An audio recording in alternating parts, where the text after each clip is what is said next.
Deuterostomium.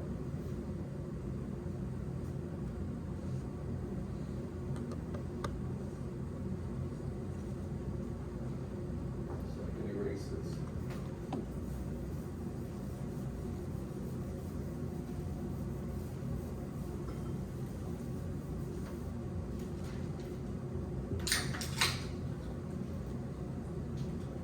So our last branch is Deuterostomium. I already earlier gave all the embryological synapomorphies for this group, so I won't worry about it right here.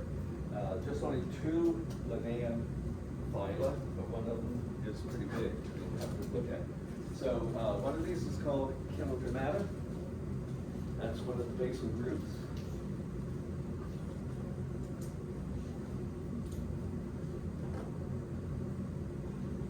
This includes starfish, sea urchins, rope stars, sea cucumbers, all of them marine. And so a lot of times you never come across them very often at all. Now, I'm not going to spend too much time with the echinoderms, but one of the synapomorphies is in the adults, they have radiosymmetry. Okay? Shouldn't they be in radiata? No, because we've come through a lot of synapomorphies in Bilateria, and they have them all, okay, including bilateral symmetry, because the bilateral symmetry is in the larvae. Therefore, and furthermore, DNA supports this as well. And so this is a derived condition, okay, it's secondarily derived. And the radial symmetry here in the adults is not the same as it is in the cnidarians. In the cnidarians, you could have hundreds of planes of symmetry. Here, you only have 5. So it's pentaradial symmetry in the adults. And that's only in the adults. Since these are have radial symmetry, therefore there's no dorsal side or ventral side just due to the fact that they're like that. What they have is oral side where the mouth is, and an aboral side where the anus is. They have a complete digestive system. So they have a mouth, they have a pharynx, they have 2 stomachs, and then an intestine, and then an anus. So they do have a complete digestive system. Okay, another apomorphy. So the larvae are completely bilateral. And when they transform into the adult, then they'll take on this pentaradial symmetry. They have a real fancy way of feeding, moving, and gas exchange by manipulating water pressure through something that's called a water vascular system. It consists of hundreds to thousands of tube feet, and I'll go through this vascular system here in a moment. Okay, so these are dioecious, so there's distinct males and females, but they're very difficult to tell apart, okay? Because the only way you can see it is if you cut off one of the arms, they will have gonads. They have gonads in every single arm, and the gonads look exactly the same. Both the males and females, they just produce different gametes. Okay, sperm in the males and eggs in the females. The sperm and egg is released into the ocean water, and fertilization takes place externally. Okay. Now, with this water vascular system, on the aboral side, where just close to the anus, there is an opening that's called the madrepora. This is where water is drawn in by ciliary action. So the lining of the canals inside here have cilia. So madrepori, and then there is a short stone canal, sort of fleshy, that joins to this here. There's a stone canal here. This is removing all of the fleshy stuff in here. But madrepori, short stone canal, and then something called a ring canal that goes in a circle. From the ring canal down each one of these arms is a radial canal. Attached along the radial canal are hundreds of tube feet. These tube feet have a bulbous area up here called an ampulla that can stretch as it fills up with water. And then the tube foot itself is sticking down in a groove on the oral side of the arm. So going down the groove, from the mouth down on the oral side, each of these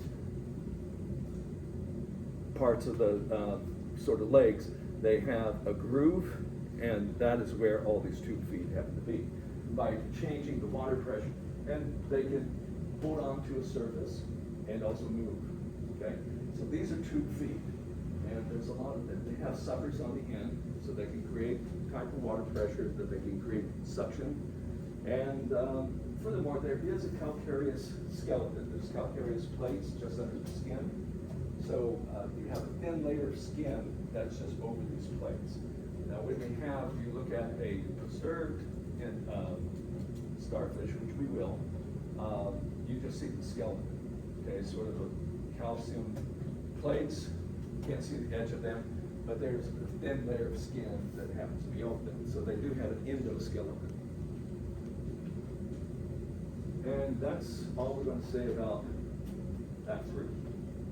The rest of what we're going to talk about is chordata, the group to which we belong. So there's a lot of synapomorphies here, and I'm going to give you some synapomorphies for chordates that are not in the textbook. And I'm going to also correct a synapomorphy that's listed in the textbook, which is not a synapomorphy for chordata. It's actually a synapomorphy for something bigger. All chordates have a cartilaginous, so it's a cartilage. We'll talk about the cartilages later. Rod that is located between the nerve cord and the gut. So we have a complete digestive system with a mouth and an anus, okay, along there. And so between that gut and the nerve cord is this novel cord, okay? These animals primitively are segmented. I'm not listing segmentation as a apomorphy. I've listed it for the earthworms, yes, and for the arthropods, yes, but here it happens again. All these segmentation is independent. And we still, although we're highly derived, mammals are, and terrestrial animals, chordates are, we still have remnants of this segmentation. You mostly see the segmentation in repeating parts of our vertebrae, not only the repeating parts of our vertebrae, but also every level of the spinal cord where there is a vertebrae, we have a pair of nerves that come out from the spinal cord. So there's a segmental pattern to how these somatic nerve cords are coming out from the central nervous system. All right, so this is a notochord, cord, and our remnants of the notochord cord happen to be the cartilaginous discs between the vertebrae. Okay? So, but other than that, we have the notochord cord as embryos. So it is there in the embryo. There's a dorsal hollow nerve cord. Significant. I've been emphasizing almost every group of animals that we've looked at that have nerve cords, that they're ventral. They go down the ventral side of the animal. This is pretty unique. This is on the dorsal side. Furthermore, it has a hollow channel down it, so it's not solid. So that's also sort of different, because all the other nerve cords in the insects and so forth that we talked about, they're pretty solid. So with this, this channel serves for the cerebral spinal fluid, which nourishes the neurons that happen to be in the system. Okay? They also have a muscular post-anal tail. All the animals, nematodes, where is their anus? Right at the tip of the end. Earthworms, the anus is right at the tip of the end. Insects, the anus is right at the tip of the end, but not in chordates. So the anus ends right here, and beyond that, there is a musculated region which we call tail. And so this is also synapomorphy of chordates. Now, something that your book includes as a chordate synapomorphy is pharyngeal slits. And it is true, chordates primitively have pharyngeal slits at some time in their life. we have them as embryos, early embryos, but fish and other vertebrates that live, chordates that live in water, they have them as an adult form as well. But there's another group that I'm just going to put up here. We're not going to study it too much. I'm just going to mention it, called hemichordata. These are very worm-like animals, but they are deuterostomes, and they have pharyngeal slits. They're also filter feeders, and so this is not an apomorphy per se for vertebrata.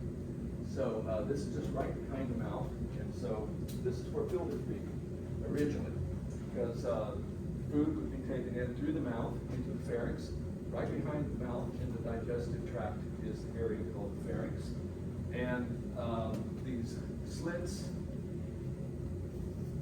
here, pharyngeal slits, usually covered with a mucous membrane, and so as the water goes in, it will then go out of the digestive system. There's a way to get it out of the body, and little food particles get trapped on mucus. So these are filter feeders for small organic debris. Then that mucus gets sent on down to the stomach where it gets digested. This is also secondarily been used for gas exchange as an area. They function also as gills. So this is retained in chordates that have a distilled bit of water. Okay. All right, so ancestral, they were filter feeders. Originally that was probably the original function, but then this evolved as not only a filter feeding device, but also as a gas exchange device. And later, it has been further modified. We'll talk about it later. Some synapomorphies that are not in your textbook that I'm going to put here is that in the pharyngeal area, they have a special cluster of cells that is called an endostyle, or in more derived forms, a thyroid. So this is a gland that is involved in iodine metabolism. So this is also something, other organisms need iodine too, but they don't have a special gland for taking up the iodine from water or from the food or controlling the levels of iodine in the body. Another synapomorphy, which is very significant, and I'm surprised the textbooks don't mention it, is what is called a dorsal ventral inversion. We are sort of ass backwards, okay? We're upside down in many ways compared to other animals. And this is shown quite a bit by two homeobox types of proteins that are released in the early embryo. As I pointed out, homeobox genes, they code for proteins that are released, and there's cells in the early embryo that will take up the protein, and it changes gene expression in those cells. And these genes are for determining what is front end of the animal, left, right side, back of the animal, etc. Two of these are bone morphogenic protein and cordon. And so this is my figure. I drew this, but if you do a cross section through the pharyngeal area, neck area, this is the pharynx. In other words, this is the digestive system. In most animals, the dorsal end in an early embryo, these cells up here will release bone morphogenic protein, and only these will release it. And then it diffuses through the rest of the body. As it diffuses, it obviously its concentration is going to go down and down. So why does these cells become cells that are on the dorsal side? These cells down here become something intermediate and so forth. Depends very much on this gradient. Ventral cells are releasing cordon, and they determine high concentrations of cordon determines those parts to become ventral. Anything in between, it's a combination of these two gradients. And this is the way it is in hemichordates. And incidentally, P.S., these are the pharyngeal slits. They're on the dorsal side of the pharynx. But in chordates, it's completely reversed. dorsal side is being determined by chordate. The ventral side is being determined by bone morphogenic protein, just the opposite of other animals. We can only compare the pharyngeal slits to hemichordates, because that's all that has it. But here in chordates, the pharyngeal slits are on the ventral side of the pharynx, not on the dorsal side. We're turned upside down, okay? Furthermore, another indication of this dorsal ventral inversion is where is our nerve cord? In chordates, it's on the dorsal side, not the ventral side. Okay, and that's another aspect of this dorsal ventral inversion. Okay, so here you have plenty of synaptomorphies, and usually, as I said, on a quiz or exam, I usually never ask them 2, sometimes 3. So this is the phylogeny of chordata from your textbook. Real early on, when I talked about lineage classifications, I went over some of this. So we'll go over it in a little bit more detail here. So chordates, dividing it into a tritomy, where we have 3 different groups. I'm not going to resolve them. One of these is called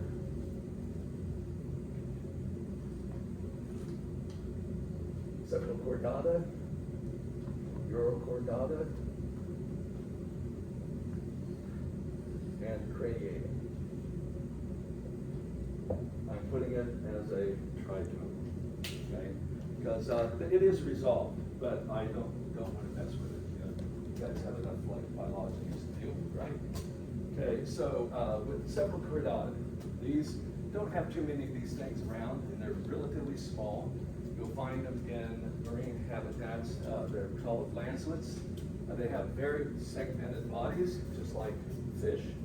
And pharyngeal slits, they usually bury themselves in the sand with their heads sticking out, and they'll take in water and take organic small particles out through the pharynx. This is what they feed on. Won't see them too much, but this is what we believe is pretty close to what the original ancestral chordates probably look like. Urochordata, these are called tunicates or sea squirts. The adult form is highly derived. They don't look like chordates at all. However, you still find the chordate features in their larvae. Okay, so their larvae have all of the features of chordata. They will then transform, metamorphose into the adult form. The adult form is not free swimming. The larvae are free swimming, but the adult form is sessile. They're filter feeders. And the only thing they retain as an adult is just only the pharyngeal slits. Of course, in the embryology, they still have the dorsal-ventral inversion and other things I mentioned. But this is what they would usually look like. The larvae look like this. They have a natal cord. The adults, natal cord is not there anymore, but they do have pharyngeal slits. And they will secrete also a layer outside of protein, collagen, outside of their epidermis, outside the skin, and which is called a tunic. So they have an in-current siphon where they take in water into the mouth. So this is the tunic on the outside. It's a layer of protein. They'll take in water, then this water will go through the pharyngeal slits and then exit through an excurrent siphon. Any of the food that's picked up will then go into a stomach, intestine, and anything that's not digested will go out the anus, which is very closely located to the excurrent siphon. Okay, so that they don't get their feces on their stuck on their pharyngeal slits because of the direction of water. These are all marine, and they're not so important for us. Craniata, that's the group that we belong to. They have the brain protected by a covering called cranium. This is where they get their name. That cranium is not a skull. It's not bone. It's cartilage. Okay, so they'll have a cartilaginous layer. Cartilage is a type of connective tissue that is flexible, but it surrounds the brain. have early, this is a good early imprint fossil of an early craniate. They were still filter feeders. This is the artist's rendition of what they have looked like. So this is from just in the Cambrian, so beginning of the Paleozoic, goes back that far. So groups of craniates. Have a name here for this, but you can just call it hagfish. We're not going to worry about that. We don't have too many of them. They are craniates. They don't have, that's the official name for them, but there's only a few species, and they're all marine. You don't find it in any fresh water. They have they have a notochord, but they do not have vertebrae. So there's nothing to protect the spinal cord. They just have a cranium. That's what makes them a craniate. And furthermore, these things, with their circulatory system, is the only craniate that has an open circulatory system. So there's a heart and a few blood vessels, but most of the fluid is completely circulated in open spaces inside the body. Okay, the rest is vertebrata.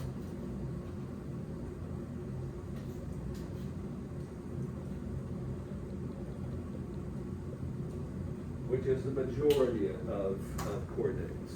Okay, so they have a vertebral column.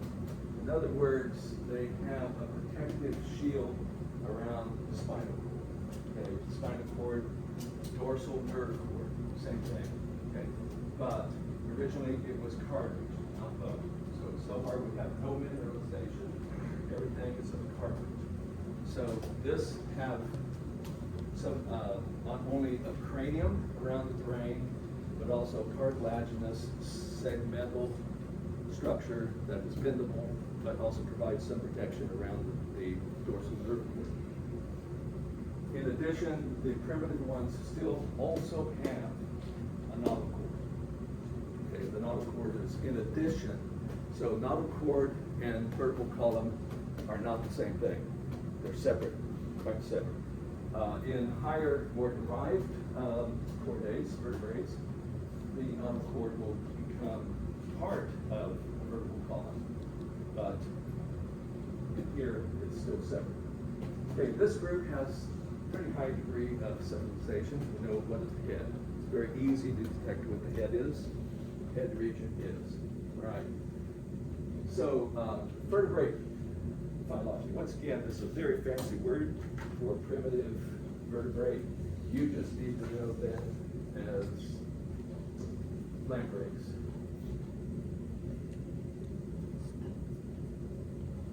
They look like hagfish. Okay, they both have long eel-like body form. There were a lot of different types of these jawless fish in the Paleozoic Cambrian. Today, we just only have a few species of lampreys. All of the lampreys we have today happen to be bloodsuckers. Okay, they don't have jaws. They don't have, but they do have all these sort of rasping teeth that are on the inside that they will hook on to the side of the fish of some sort, even whales, and rasp their way through the skin and suck out the blood. All of them that we have today are blood suckers. So for the ones that are today, the lampreys, this would be an anthropomorphic. But that isn't true of the original jawless fish that happened to evolve in the Cambrian. During this time, most of these early jawless fish were probably eating sediment on the floor of the ocean. They would scoop it up and still filter feed, trying to get organic materials out of it. These only have dorsal fins, just on the dorsal side, just to make it easier to swim through the water. Very segmented, okay, segmented body, so that it's whiplash motions back and forth that propel them along in the water. Okay. Any of the axial skeleton is still cartilage. So when I say axial skeleton, that would be the cranium and vertebrae. Okay, that's all there is to the axial skeleton of these particular animals. Okay, like the lampreys, they have a two-chambered, or hagfish, they have a two-chambered heart, but a complete circulatory system that's enclosed. A closed circulatory system. And then the rest, which is most important, is nathosomatic. I'm running out of room. I'll give you a break after this so I can get rid of this phylogeny because I can't go any further. I'm running out. Okay, these are the jaw vertebrates. They have jaws, and that's abnormal. Earlier chordates do not have jaws. A jaw is a hinged device, that mouth that can be opened and closed, can be used to clamp onto something. Probably what brought about the evolution of jaws is that some vertebrates became predaceous. Because having jaws that you can grab onto something and prevent a struggling prey from getting away. Now, where does this come from? It's believed that these are derived from the anterior gill arches of the pharyngeal slits. Because we're missing some of them that we find in lampreys and hagfish. They have extra gill slits that we don't have. Okay, nathostomes don't have. So these anterior foreones, there is a little bit of articulation there. They move forward, became jointed, and we believe that that is the origin of jaws, is from the anterior supports for the pharyngeal slits. They also have appendages, a pair of appendages. The anterior appendages are pectoral fins, and then pelvic fins on each side of the body, in addition to the dorsal fin that other vertebrates have. Also, instead of being just a cartilage, they have bone. Okay, this is also apomorphic for nathostomata. Now, there is one group of nathostomes that I'm going to point out that they have secondarily lost the mineralization, but nonetheless, we believe that this occurred when the nathostomata diverged from the rest of the chordata. All right, so, I have anything else up here? Yeah, so in the Paleozoic, after all, we have a bunch of jawless fish. In fact, these jawless fish, let's go ahead and put the name up here, they're called stracoderms.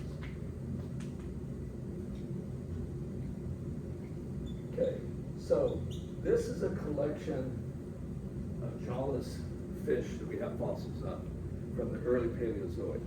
As far as putting it into phylogeny, I'm not going to do it because it's probably paraphyletic. Okay, some of these ostracoderms, however, were more closely related to lampreys than other ostracoderms. So, but it's a paraphyletic assimilage. The important thing here is that these ostracoderms did not have jaws. A little bit later, we have things that look very much like ostracoderms. They're morphologically very similar, but they do have jaws. And this, once again, is another paraphyletic group, assimilage, out of which nathostomata probably arose. They're called placoderms. And I'll just show you one. This is one early placoderm, jawed, skull, and notice the scale, 0.5 meter. That line. This is pretty big. Okay, that's a pretty big critter. Right? And their axial skeleton, they do have pectoral and pelvic fins. Okay? All right, I'm going to go ahead and give you a break right here before we march on.